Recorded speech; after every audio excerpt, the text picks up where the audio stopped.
ക്രിസ്തുവിൻ്റെ സമാധാനം നിങ്ങളോടുകൂടെ ഉണ്ടായിരിക്കട്ടെ. വചനകിരണത്തിലേക്ക് ഏവർക്കും സ്വാഗതം. 1982 ഓസ്ട്രേലിയയിലെ മെൽബണിൽ ജനിച്ച ഒരു കുഞ്ഞിനെ കണ്ട് മാതാപിതാക്കൾ പകച്ചുപോയി. കൈകാലുകളില്ലാത്ത ടെട്ര അമേലിയ സിൻഡ്രം എന്ന അവസ്ഥയിൽ ജനിച്ച ആ കുഞ്ഞിന് വൈദ്യശാസ്ത്രം നൽകിയ പേര് നിക് വുജിസിച്ച് എന്നായിരുന്നു. ഒരു സ്പൂൺ പിടിക്കാനോ എഴുന്നേറ്റ് നിൽക്കാനോ പോലും ആകാത്ത ഈ കുഞ്ഞ് എങ്ങനെ ജീവിക്കുമെന്ന് ലോകം സംശയിച്ചു. വളർന്നു വന്നപ്പോൾ വിദ്യാലയങ്ങളിൽ സഹപാഠികൾ അവനെ പരിഹസിച്ചു, ഒറ്റപ്പെടുത്തി. ശാരീരികവും മാനസികവുമായി പ്രയാസങ്ങൾ താങ്ങാനാവാതെ 10 വയസ്സുള്ളപ്പോൾ നിക് കുളിത്തൊട്ടിയിൽ മുങ്ങി ആത്മഹത്യ ചെയ്യാൻ ശ്രമിച്ചെങ്കിലും പിന്നീട് ആ തീരുമാനത്തിൽ നിന്ന് പിന്തിരിഞ്ഞു. പക്ഷേ തൻ്റെ പരിമിതികളെ വിധിയായി അംഗീകരിച്ച് തളർന്നിരിക്കാൻ നിക്ക് തയ്യാറായില്ല. തനിക്കില്ലാത്തതിനെക്കുറിച്ച് വിലപിക്കാതെ തനിക്കുള്ളതെന്താണെന്ന് കണ്ടെത്താൻ അവൻ തീരുമാനിച്ചു. തൻ്റെ ചെറിയൊരു പാദത്തിലെ 2 വിരലുകളുടെ സഹായത്തോടെ നിക്ക് എഴുതാനും കമ്പ്യൂട്ടർ ഉപയോഗിക്കുവാനും നീന്താനും പഠിച്ചു.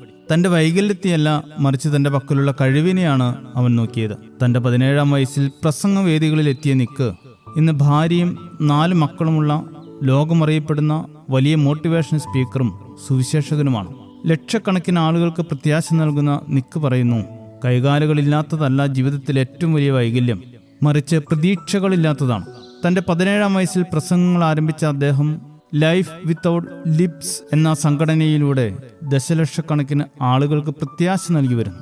നമുക്ക് എന്തില്ല എന്നതിലല്ല, ഉള്ളത് എങ്ങനെ ഉപയോഗിക്കുന്നു എന്നതിലാണ് ജീവിതത്തിൻ്റെ വിജയമെന്ന് നിക് തൻ്റെ ജീവിതത്തിലൂടെ തെളിയിച്ചു. പുതിയ വർഷത്തിൽ നമുക്കൊന്നുകിൽ കഴിഞ്ഞ വർഷത്തെ പരാജയങ്ങളും വൈകല്യങ്ങളും വീഴ്ചകളും ഓർത്ത് നിരാശയുടെ തടവറയിൽ കഴിയാം, അല്ലെങ്കിൽ നമുക്ക് ലഭിച്ചിരിക്കുന്ന നന്മകളെയും അനുഗ്രഹങ്ങളെയും കഴിവുകളെയും തിരിച്ചറിഞ്ഞ് ദൈവത്തിൽ ആശ്രയിച്ച് പ്രത്യാശയോടെ മുന്നോട്ട് പോകാം. തീരുമാനം നമ്മുടേതാണ്. ഓർക്കുക, വീഴുന്നത് പരാജയമല്ല, വീണെടുത്ത് നിന്ന് എഴുന്നേൽക്കാത്തതാണ് പരാജയം.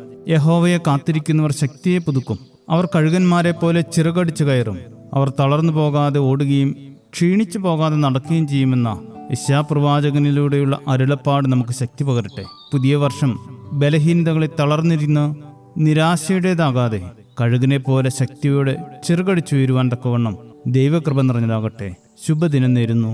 ദൈവം അനുഗ്രഹിക്കട്ടെ.